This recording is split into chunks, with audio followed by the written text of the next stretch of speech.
बेळगाव हे कायमच कर्नाटकाचा अविभाज्य भाग असून सीमावादामध्ये महाजन आयोगाचा अहवाल अंतिम मानण्याचा ठराव महापालिकेत मंजूर करावा अशी मागणी करत कन्नड समर्थक संघटनांनी नागनूर रुद्राक्ष मठाचे श्री अल्लमप्रभू स्वामीजी यांची भेट घेऊन महत्त्वाचे समर्थन मागितले। यावेळी कन्नड समर्थक कार्यकर्ते अशोक चंदरगी, श्रीनिवास तालुकर आदींनी महापालिकेत बेळगाव कर्नाटकाचा अविभाज्य भाग असल्याचा तसेच सीमावादामध्ये महाजन अहवाल अंतिम असल्याचा ठराव मंजूर करण्यात होत असलेला विलंब आणि कन्नड संघटनांच्या आंदोलनांची माहिती स्वामीजींना दिली। तसेच या लढ्याला पाठिंबा देण्याची विनंती केली। नागनूर रुद्राक्ष मठाचे श्री अल्लमप्रभू स्वामीजी म्हणाले की कायकयोगी महाप्रसादी शतायुषी डॉक्टर श्री शिवबसव स्वामीजी यांनी कर्नाटकात बेळगाव टिकवण्यासाठी विशेष लढा दिला होता। ಕಾಯಕಯೋಗಿ ಮಹಾಪ್ರಸಾದಿ ಶತಾಯುಷಿ ಬೆಳಗಾವಿಯು ಕರ್ನಾಟಕದಲ್ಲಿ ಗಟ್ಟಿಯಾಗಿ ಉಳಿಯಲಿಕ್ಕೆ ಮುಖ್ಯ ಕಾರಣೀಕರ್ತರು ನಮ್ಮ ಶ್ರೀಮಠದ ಗುರುಗಳಾಗಿರುವಂತಹ ಪೂಜ್ಯ ಶ್ರೀ ಡಾಕ್ಟರ್ ಶಿವಬಸವ ಅಜ್ಜನವರನ್ನು ಈ ಸಂದರ್ಭದಲ್ಲಿ ಸ್ಮರಣೆಯನ್ನು ಮಾಡಿಕೊಂಡು ಈ ಹೋರಾಟಕ್ಕೆ ವಿಶೇಷವಾಗಿ ನಮ್ಮ ಶ್ರೀಮಠದ ಎಲ್ಲ ಪರಮ ಪೂಜ್ಯರು ಕೂಡ ಬೆಳಗಾವಿ ಕರ್ನಾಟಕದ ಅವಿಭಾಜ್ಯ ಅಂಗ, ಅದು ಇಲ್ಲಿಯೇ ಉಳಿಯಬೇಕು ಅನ್ನುವಂತಹ ನಿಟ್ಟಿನಲ್ಲಿ ನಮ್ಮ ಎಲ್ಲ ಪೂಜ್ಯರು ಹೋರಾಡಿದ್ದಾರೆ। ಆ ಎಲ್ಲ ಪೂಜ್ಯರ ಪಾದಗಳಲ್ಲಿ ವಂದಿಸಿ, ವಿಶೇಷವಾಗಿ ಇವತ್ತು ನಮ್ಮ ಶ್ರೀಮಠದಲ್ಲಿ ಸೇರಿರುವಂತಹ ಎಲ್ಲ ಕನ್ನಡ ಪರ ಸಂಘಟನೆಗಳಲ್ಲಿ ಅಧ್ಯಕ್ಷರಲ್ಲಿ ಸದಸ್ಯರಲ್ಲಿ ತಮಗೆಲ್ಲ ಶರಣಾರ್ಥಿಗಳು। ಈಗಾಗಲೇ ಈ ವಿಷಯವನ್ನು ತಾವೆಲ್ಲ ಭಾಳ ಚೆನ್ನಾಗಿ ಇಲ್ಲಿ ವಿವರಣೆಯನ್ನು ಮಾಡಿದ್ದೀರಿ। ಬೆಳಗಾವಿ ಕರ್ನಾಟಕದ ಅವಿಭಾಜ್ಯ ಅಂಗ, ಅದು ಇವತ್ತಲ್ಲ ಯಾವತ್ತಲ್ಲ, ಸೂರ್ಯ ಚಂದ್ರ ಇರುವವರೆಗೂ ಅದು ಬೆಳಗಾವಿ ಕರ್ನಾಟಕದ್ದೇ ಅನ್ನೋದನ್ನು ನಾವೆಲ್ಲ ಇವತ್ತು ಸ್ಪಷ್ಟಪಡಿಸಿದ್ದೇವೆ। ಇದರಲ್ಲಿ ಯಾವುದೇ ರೀತಿಯ ಸ್ವಾರ್ಥ ಯಾರ್ದೂ ಇಲ್ಲ। ಆದರೆ ಇವತ್ತು ಮುಖ್ಯವಾಗಿ ಏನಾಗಿದೆ ಅಂತಂದರೆ, ನಮ್ಮೆಲ್ಲರ ಪರಿಸ್ಥಿತಿ ಅನಿವಾರ್ಯವಾಗಿ ನಾವೆಲ್ಲ ಇವತ್ತು ಈ ಒಂದು ವ್ಯವಸ್ಥೆಯಲ್ಲಿ ನಮ್ಮ ಹೋರಾಟ ಭಾಳ ಮುಖ್ಯವಾಗಿ ಈಗಾಗಲೇ ತಾವೆಲ್ಲ ಏನು ಒಂದು ಗುರಿಯನ್ನು ಇಟ್ಕೊಂಡು ಪಾಲಿಕೆಯ ಒಂದು ಸಭೆಯಲ್ಲಿ ಬೆಳಗಾವಿ ಕರ್ನಾಟಕದ ಅವಿಭಾಜ್ಯ ಅಂಗ ಅಂಥೇಳಿ ಒಂದು ठरावನ್ನು ಪಾಸ್ ಮಾಡಿರಿ ಅನ್ನೋದಷ್ಟೇ ನಮ್ಮ ಗುರಿಯಾಗಿದೆ। ಈ ಗುರಿಯನ್ನು ಇಟ್ಕೊಂಡು ನಾವೆಲ್ಲ 2 ತಿಂಗಳಿಂದ ತಾವೆಲ್ಲ ಹೋರಾಟ ಮಾಡ್ತಾಯಿದೆ। ಬಹುಶಃ ನಿಮ್ಮ ಈ ಒಂದು ಹೋರಾಟ ಇವತ್ತು ಮುಂದೆ ಆಗ್ತಾ ಇರುವಂತಹ ಒಂದು ಅನಾಹುತವನ್ನು ತಡೀಲಿಕ್ಕೆ ನೀವು ಪ್ರಾರಂಭ ಮಾಡಿರುವಂತಹ ಒಂದು ದೊಡ್ಡ ಒಂದು ಕೆಲಸ ಅಂಥೇಳಿ ನನ್ನ ಭಾವನೆ। ಯಾಕಂತಂದರೆ 2004ರಲ್ಲಿ 5ರಲ್ಲಿ ಏನು ಅವತ್ತಿನ ಒಂದು ಪಾಲಿಕೆ ಈ ठरावನ್ನು ಪಾಸ್ ಮಾಡಿರಲಿಲ್ಲ ಅಂದರೆ ಇವತ್ತು ನಾವು ಈ ಸಭೆಯನ್ನು ಕೂಡ್ತಾ ಇರಲಿಲ್ಲ।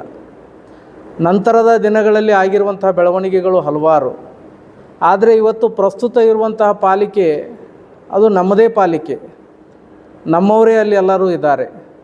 ಆದರೂ ಯಾಕೆ ಅವರು ಬೆಳಗಾವಿಯನ್ನು ಕರ್ನಾಟಕದ ಅವಿಭಾಜ್ಯ ಅಂಗ ಅಂಥೇಳಿ ठराव ಪಾಸ್ ಮಾಡ್ತಾ ಇಲ್ಲೋದು ಅನ್ನೋದೇ ನಮ್ಮ ಪ್ರಶ್ನೆ, ಉಳಿದದ್ದೇನಿಲ್ಲ। ಹೀಗಾಗಿ ಇವತ್ತು ನೀವೆಲ್ಲರೂ ಕೂಡ ಇಂತಹ ಒಂದು ನಿರ್ಧಾರವನ್ನು ಮಾಡಿ ಬೆಳಗಾವಿಯ ಭವಿಷ್ಯದ ಕುರಿತಾಗಿ ಚಿಂತನೆಯನ್ನು ಮಾಡ್ತಾ ಇರೋದು ನಿಜಕ್ಕೂ ಒಂದು ಅಭಿನಂದನಾರ್ಹವಾಗಿರುವಂಥದ್ದು। ಬಹುಶಃ ನಿಮ್ಮೆಲ್ಲರ ಹೋರಾಟಕ್ಕೆ ಅದು ನಮ್ಮ ಶ್ರೀಮಠ ಸದಾವಕಾಲ ನಿಮ್ಮ ಜೊತೆಗಿರ್ತದೆ। ನೀವು ಏನೇ ನಿರ್ಧಾರ ತೆಗೆದುಕೊಂಡರೂ ಕೂಡ ನಾವು ನಿಮ್ಮ ಜೊತೆಗಿರ್ತೇವೆ। ಎಲ್ಲ ಕನ್ನಡ ಪರ ಸಂಘಟನೆಗಳು ಇವತ್ತು ನೀವು ಏನು ನಿರ್ಧಾರ ತೆಗೆದುಕೊಂಡರೂ ಕೂಡ ನಾವು ನಿಮ್ಮ ಜೊತೆಗಿರ್ತೇವೆ। ಯಾಕೆಂತಂದರೆ ಬಹುಶಃ ನಮ್ಮ ಪೂಜ್ಯ ಗುರುಗಳವರು ಅವರು ನಾಗನೂರನ್ನು ಬಿಟ್ಟು ಬೆಳಗಾವಿಗೆ ಬರದೇ ಇದ್ದರೆ ಬಹುಶಃ ಇವತ್ತು ಬೆಳಗಾವಿ ಕರ್ನಾಟಕದಲ್ಲಿ ಉಳಿತಾ ಇರಲಿಲ್ಲ। ಆದರೆ ನಮ್ಮ ಪೂಜ್ಯರು ಅವತ್ತಿನ ಸಂದರ್ಭದಲ್ಲಿ ಅನುಭವಿಸಿರುವಂತಹ ನೋವುಗಳು ಬಹುಶಃ ಯಾರೂ ಅನುಭವಿಸಿಲ್ಲ। ಮಾರುತಿ ಗಲ್ಲಿಯಲ್ಲಿ, ರಾಮದೇವ್ ಗಲ್ಲಿಯಲ್ಲಿ, ಆ ಭಾಗದಲ್ಲಿ ನಮ್ಮ ಪೂಜ್ಯರ ಪ್ರಸಾದ ನಿಲಯದಲ್ಲಿರುವಂತಹ ಮಕ್ಕಳು ಪೂಜ್ಯರು ಅವತ್ತಿನ ಸಂದರ್ಭದಲ್ಲಿ ಮರಾಠಿ ಗುಂಡಾಗಳಿಂದ ಅನುಭವಿಸಿರುವಂಥ ನೋವನ್ನು ಬಹುಶಃ ನಾವು ಮರೆಯಲಿಕ್ಕೆ ಸಾಧ್ಯ ಇಲ್ಲ। ಅವರ ಆ ಒಂದು ತ್ಯಾಗ, ಅವರ ಆ ಒಂದು ಹೋರಾಟ, ಅದರ ಫಲವಾಗಿ ಇವತ್ತು ಬೆಳಗಾವಿ ಕರ್ನಾಟಕದಲ್ಲಿ ಉಳಿದಿದೆ। ಹೀಗಾಗಿ ಹಲವಾರು ಅವತ್ತಿನ ಹಿರಿಯರು ಅವರ ಜೊತೆಗೆ ಕೈ ಜೋಡಿಸಿದ್ದಾರೆ, ಹಲವಾರು ಸಂಘಟನೆಗಳು ಅವತ್ತು ಅವ್ರ ಜೊತೆಗೆ ಕೈ ಜೋಡಿಸಿದ್ದಾವೆ। ಇವತ್ತು ಕೂಡ ಇಂತಹ ಸಂದರ್ಭದಲ್ಲಿ ಬೆಳಗಾವಿಯನ್ನು ಕರ್ನಾಟಕದಲ್ಲಿ ಉಳಿಸಲಿಕ್ಕೆ ನಾವು ಪ್ರಾಣತ್ಯಾಗಕ್ಕಾದರೂ ಸಿದ್ಧ ಇದ್ದೇವೆ ಅನ್ನುವಂಥ ಮಾತುಗಳನ್ನು ಈ ಸಂದರ್ಭದಲ್ಲಿ ನಿಮ್ಮೆಲ್ಲರ ಸಮ್ಮುಖದಲ್ಲಿ ಹೇಳ್ತಾ, ಇವತ್ತೇನು ಪಾಲಿಕೆಯವರು ಈ ಒಂದು ಭಾಳ ಸಣ್ಣ ವಿಷಯ ಇದು ಇಷ್ಟು ದೊಡ್ಡದಾಗಬಾರ್ದಾಗಿತ್ತು, ಅವರಿಗೆ ಮನವರಿಕೆ ಮಾಡುವಂಥ ಪ್ರಯತ್ನವನ್ನು ನಾವು ನೀವು ಕೂಡಿ ಇನ್ನೊಮ್ಮೆ ಮಾಡೋಣ. ಆ ಮನವರಿಕೆ ಅವರು ಪಾಲಿಸ್ತಾರೋ ಬಿಡ್ತಾರೋ ಅನ್ನೋದನ್ನು ಮುಂದಿನ ದಿನಗಳಲ್ಲಿ ನೋಡೋಣ. ಮುಂದೆ ಯಾವ ರೀತಿಯಾಗಿ ನಾವು ನಿರ್ಧಾರಗಳನ್ನು ಮಾಡಬೇಕು ಅನ್ನುವಂಥ ವಿಚಾರಗಳನ್ನು ನಾವು ಮುಂದಿನ ದಿನಮಾನದಲ್ಲಿ ವಿಚಾರ ಮಾಡೋಣ. ಯಾಕಂತಂದರೆ ಅದು ಭಾಳ ಈಗಾಗಲೇ ಅದು ಒಂದು ಠರಾವ್ ಪಾಸ್ ಮಾಡೋದಕ್ಕೆ ಅವ್ರಿಗೆ ಏನೂ ಸಮಸ್ಯೆ ಇಲ್ಲ. ಇನ್ನೂ ಚುನಾವಣೆನೂ ದೂರ ಇದೆ.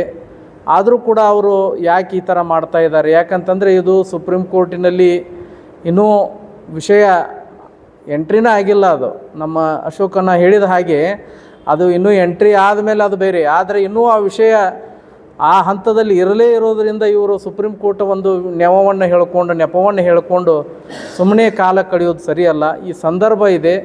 ಈ ಸಂದರ್ಭದಲ್ಲಿ ಅವರು ಕನ್ನಡಿಗರ ವಿಶ್ವಾಸವನ್ನು ಉಳಿಸ್ಕೊಳ್ಳುವಂಥ ಕೆಲಸ ಇವತ್ತಿನ ಪಾಲಿಕೆ ಮಾಡಬೇಕು. ಮತ್ತು ಹಾಗೇನಾದರೂ ಮಾಡದಿದ್ದರೆ ಮುಂದಿನ ದಿನಗಳಲ್ಲಿ ಅವರ ಅಸ್ತಿತ್ವ ಬಹುಶಃ ಅಲ್ಲಿ ಉಳಿಯೋದಿಲ್ಲ. ಕನ್ನಡಿಗರೇ ಆ ಒಂದು ಪಾಲಿಕೆಯನ್ನು ವಿಸರ್ಜಿಸುವಂಥ ಸಂದರ್ಭ ಬರಬಹುದು. ಅದಕ್ಕೆ ಅವರು ಈ ಸಂದರ್ಭದಲ್ಲಿ ಯಾವುದೇ ರೀತಿಯ ಮೀನಮೇಷವನ್ನು ಮಾಡದೆ, ವಿಚಾರವನ್ನು ಮಾಡದೆ, ಏನು ನಮ್ಮ ಕನ್ನಡಪರ ಸಂಘಟನೆಗಳು ಒಂದು ನಿರ್ಧಾರವನ್ನು ಈಗ ಠರಾವ್ ಪಾಸ್ ಮಾಡೋದನ್ನು ಹೇಳ್ತಾ ಇದ್ದಾರೆ, ಅದನ್ನು ಅವರು ತೆಗೆದುಕೊಳ್ಬೇಕು.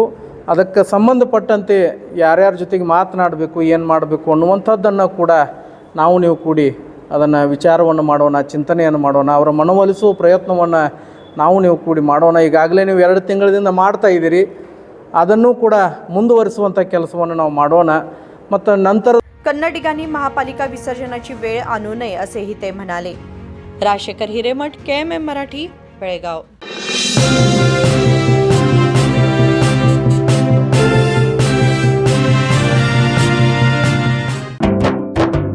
जले दीप अंगना में होगी रोशन दुनिया, पलकों तले छा जाए चांद तारों का साया, रंगोली में खिले रंग खुशियों के भी तराने, तन मन झिलमिल जाए हर पल होंगे सुहाने, ये अटूट बंधन खिले हर आशियाना, रंग वस्त्रों का खजाना, मन भाए